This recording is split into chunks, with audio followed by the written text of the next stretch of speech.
Okay, hello. I'd like to have a look at the Lansky World Legal.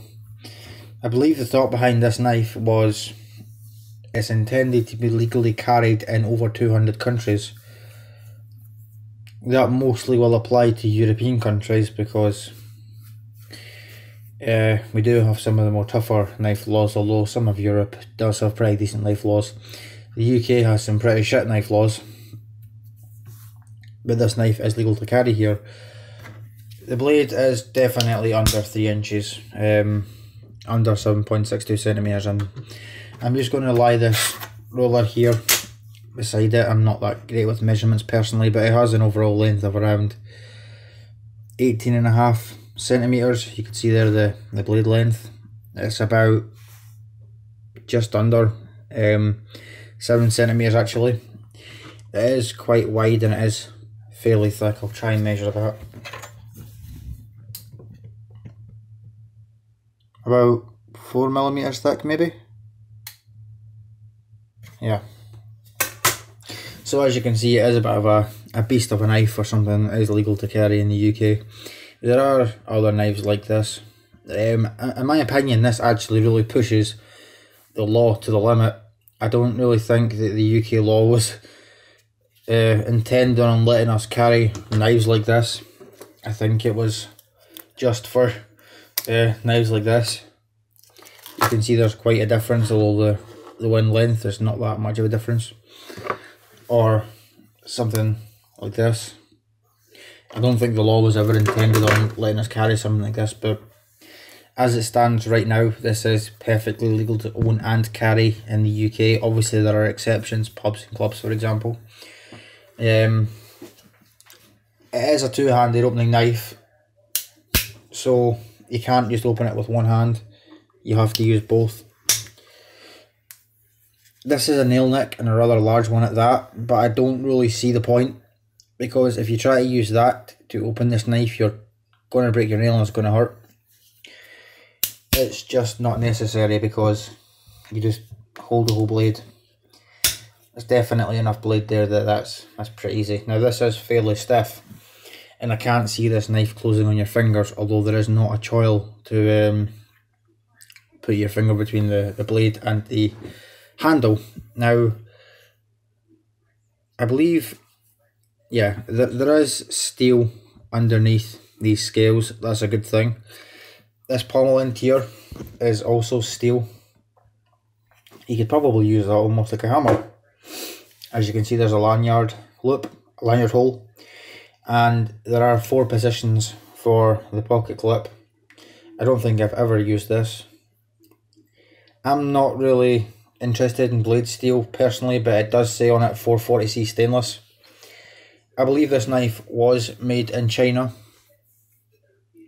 but it is a fairly cheap knife. I think these cost £17 for the knife by itself, or you can buy the combo set with this knife and the sharpener.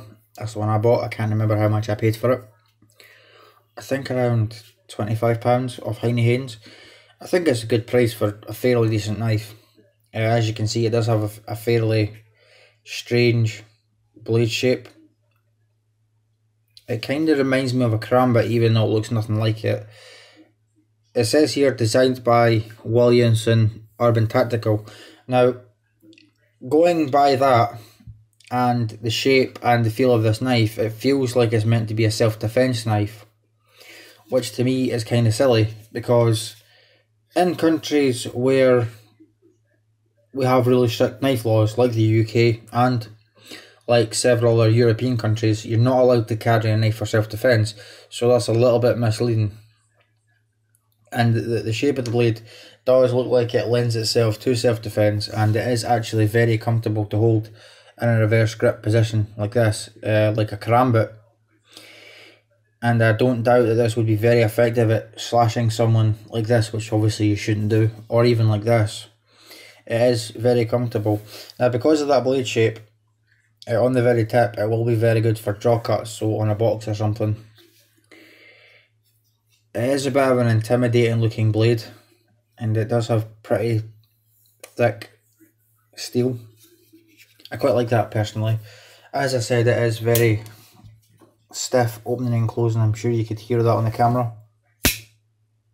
Now, one thing I'd like to point out is, although this is a big beefy blade, this is the bolt holding the blade to the handle. It's the pivot. Now, if you notice, that's actually a very small bolt for such a large knife. So that's obviously a weak point. Now, obviously, the pivot on any folding knife is the weak point, but this one especially, since it's so small. I have seen somewhere, I think it was either on YouTube or a group on Facebook, that someone actually broke the bolt on this knife, which is what brought this to my attention. And I believe this individual was using it to cut a piece of fungus or something for tree, you know, one of those really hard ones, and it broke.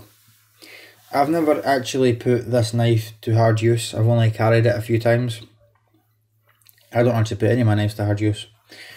Anyway, to my surprise, it's actually fairly decent at whittling wood, or it does shave wood fairly well.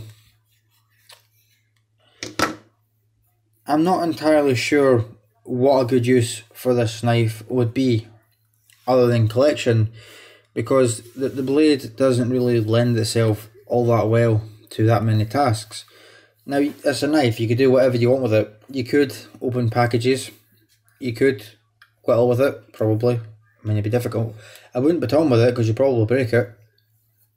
You could cut up your dinner, you could cut a piece of fruit, but this knife is a bit overkill for that. If that's what you want to do, then fair enough. Now, one problem with legally carrying this knife is it's big and scary. If you took this out in a public place in a park and you started cutting your apple, well, everyone round about is probably going to shit themselves, honestly. A big scary blade like this. Something like a Swiss Army knife is better suited to that task, or a traditional folder such as this. These are a lot less threatening than something like this. But this is definitely a good option for a UK legal carry. It's one that I quite enjoy having in my own collection.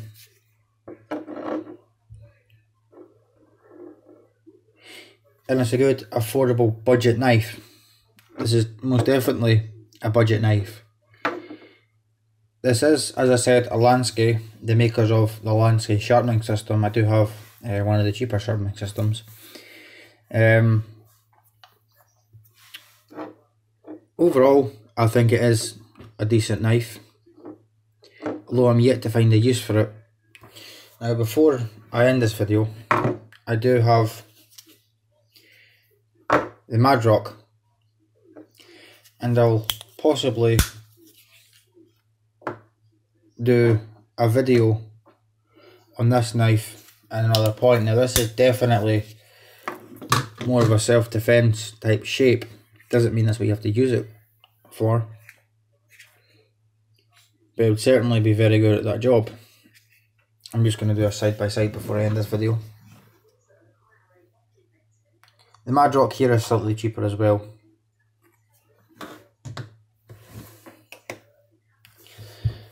Okay, that's all. Thank you for watching.